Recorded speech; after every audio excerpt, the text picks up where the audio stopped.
Let's go. Do this. We're going to start at an 11. And we're going to take it to a 15 real quick.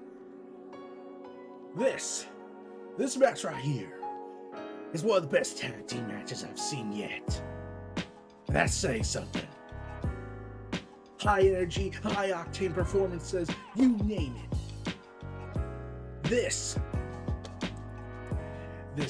is the AEW Tag Team Division on lockdown.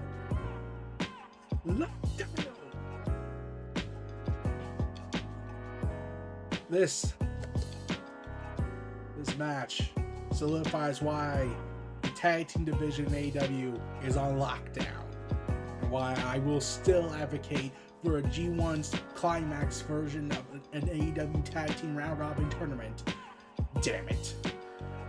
Because this match proved beyond a shadow of a doubt that we need this kind of match. If the Owen was a tag team tournament, which would have made sense either way, this should have been the finale. This would have been the perfect finale. Like, I was with my buddies on AEW. We were hanging out, doing our thing, and then they get hyped over this match, and it's just like, I managed to get home from work in time just before this match would start. There was still about a couple of minutes before the match would be announced to start. I was worried this was going to be the first match opening, and then I was like, then how do you follow that? And then I have to wait till I see the unedited cut, because then I'll want to see the full details.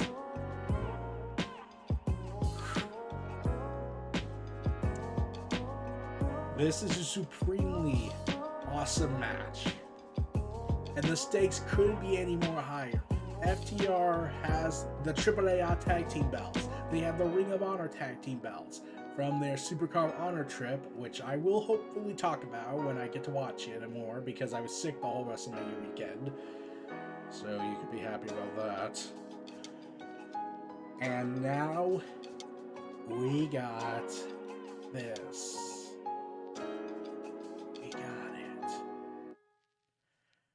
We got this. A match that was already big enough as is was now made bigger. The only way you could have done this if it was also involving the AEW Tag Team belts and they were either a champion, and then it would have been a winner-take-all match. And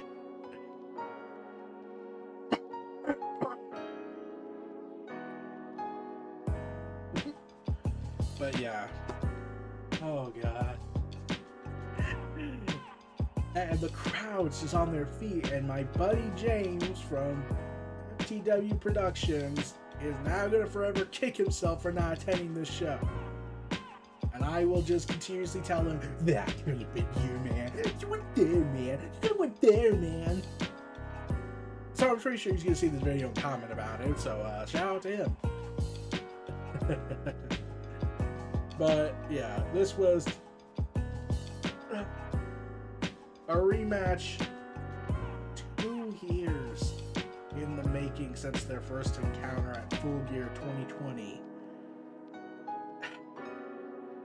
2 years, man. It took us 2 years to get around 3. Because they had a technical first match in the Gauntlet, but that was just to advance the story of Hangman and the Young Bucks and the Elite Dissension. But this, to me, is their second match as a full quality content, and it's everything you need it to be for a second match.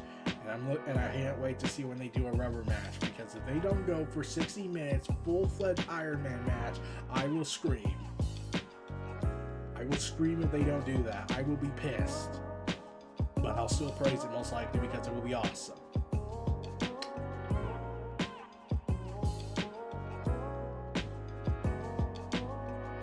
This is such an awesome match.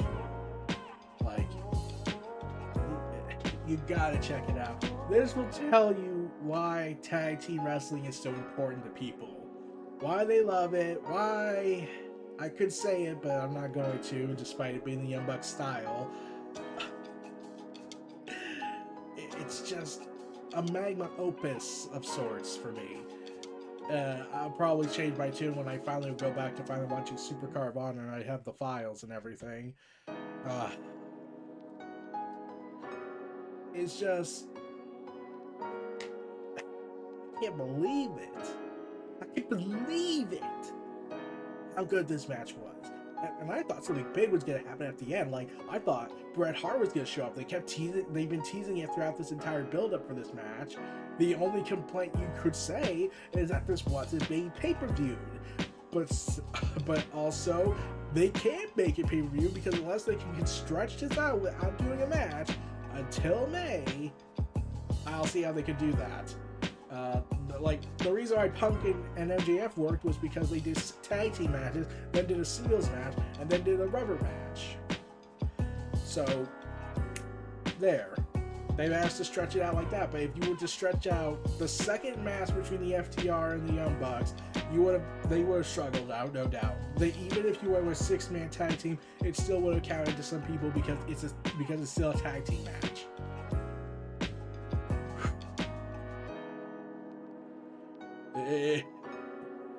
And at the end of it, I'm pretty sure the Young Bucks and FTR are backstage thinking, was it good for you as it was for us? Yeah. Like, when I was watching this, I was like, we're getting in it. This is like NXT Black and Gold days when you had Gargano, DIY, the Authors of Pain, the FTR when they were called the Revival. Modern nostalgia. And I love how they have 6 stars on their back, even though they haven't gotten a match rating yet from Dave Meltzer. I think the 6 stars also representing their tag team belt run throughout NXT, WWE, on Raw, SmackDown. They also represent their Ring of Honor run, their AEW run, their AAA run, and let's see, I think they won another tag team belt, the SmackDown, the Raw, NXT, and whatnot.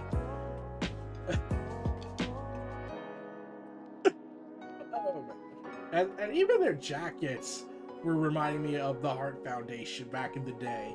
Like, they're doing so obviousness with Bret Hart's arrival. Hopefully, if the payoff is that, if he doesn't want to sign, then that's going to be weird.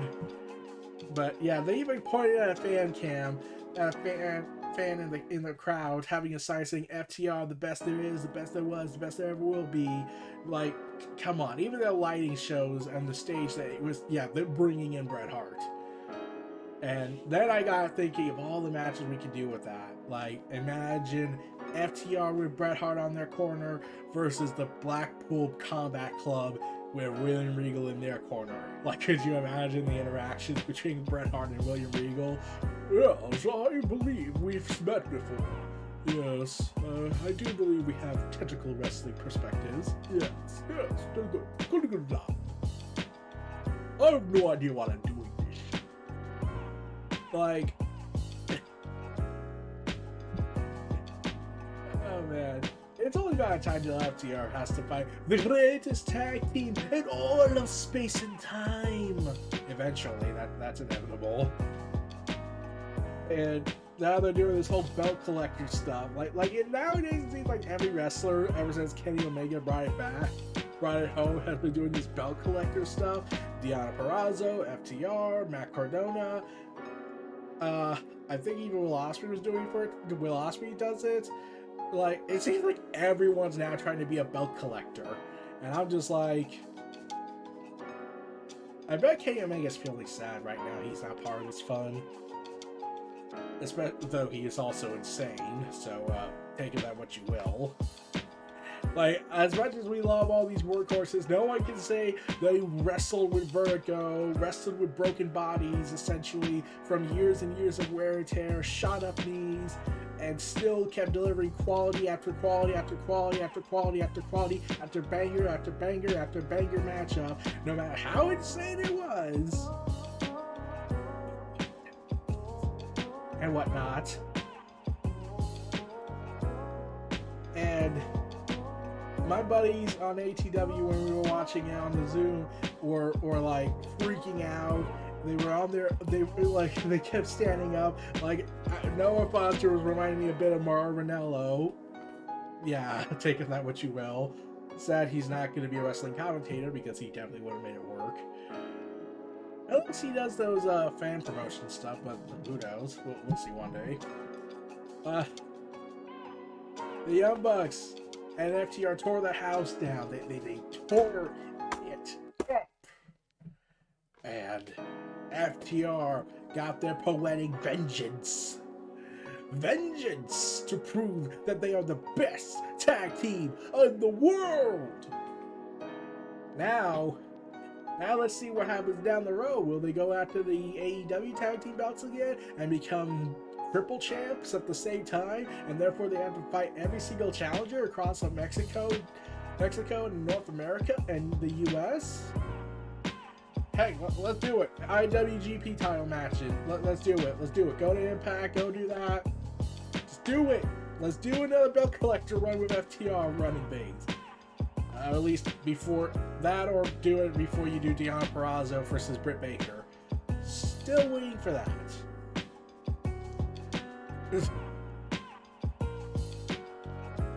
Oh man, this was such a damn good match. I'm reminded of that 6-man tag team match at All In, where they were like, okay, we have this limited amount of time, we're not doing it at the beginning because the rest of the show went long, so we gotta go pull out our best pumps and stops in here and just go all out. Just do it. Even though they have like 15 to 20 minute time limit for remaining time, and you're on the edge of your seat because it could go to a tie if something goes botched. So you just left on the edge of your seat. And then you got the referee from the PWG days with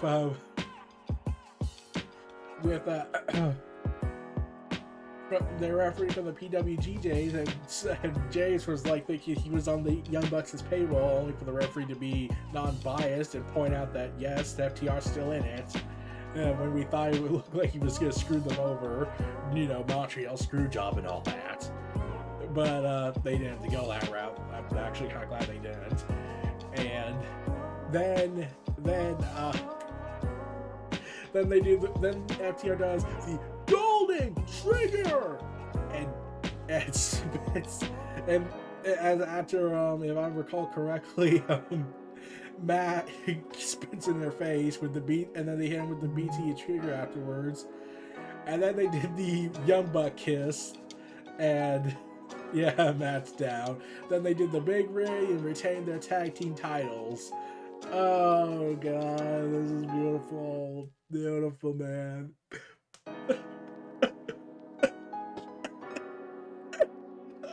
Bravo.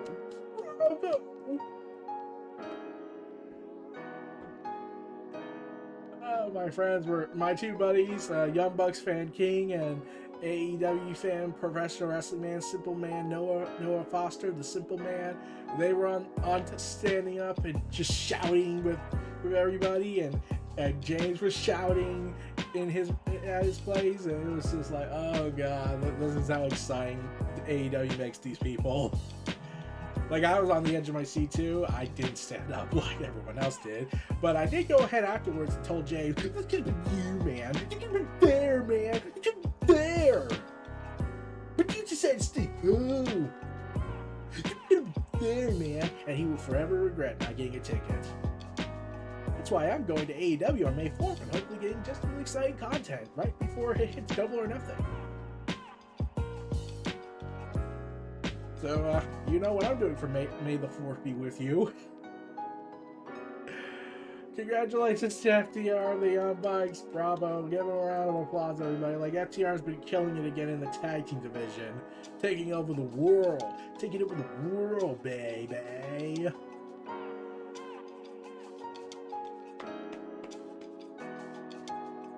Oh, man. So, that's about it. That's all I can praise for this match. This was Neo Reality Entertainment, the WrestleVerse, presenting FTR versus Young Bucks 2 officially. They even recognize it as the second match. Feel free to like, comment, subscribe, check out the content in the description below. Stay tuned for more. I'll see you all next time. Peace and take care, and have a good day, everybody. We are all you